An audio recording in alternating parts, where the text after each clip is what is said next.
এই ফুলগুলোকে তুমি শুধু রং মনে করছো? না, এরা চোখ, যারা নীরবে তোমার দিকেই তাকিয়ে আছে। প্রতিটা পাপড়ির ভেতরে লুকিয়ে আছে একটা না বলা গল্প, একটা চাপা থাকা অনুভূতি, একটা এমন সত্য যেটা শুধু নীরবতাকেই বোঝায়। এই গোলাপি রংটা হাসির মতো দেখালেও এর ভেতরে লুকিয়ে আছে অপূর্ণ ইচ্ছার ছায়া। সবুজটা আশার মতো উজ্জ্বল, কিন্তু শিকড়টা অন্ধকারে।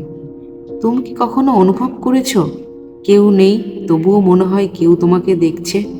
এই ক্যানভাস শুধু ছবি নয়, এটা একটা দরজা, যেখানে ঢুকলে তোমার নিজের ভাবনাগুলোই তোমার সাথে কথা বলতে শুরু করে। যদি আজ রাতে এই রঙগুলো তোমার স্বপ্নে আসে, ভয় পেও না, কারণ হয়তো ওরা শুধু তোমাকে মনে করিয়ে দিতে চায় তোমার ভেতরেও একটা অজানা জগৎ লুকিয়ে আছে। আসসালামু আলাইকুম সবাইকে। আজকে এই লাল, নীল, হলুদ, সবুজ গোলাপ ফুলের মধ্য থেকে আমি একটা মিস্ট্রির থিম নিয়ে কথা বললাম। আপনাদের কেমন লাগলো অবশ্যই কমেন্ট করে জানাবেন। আসসালামু আলাইকুম, আল্লাহ হাফেজ।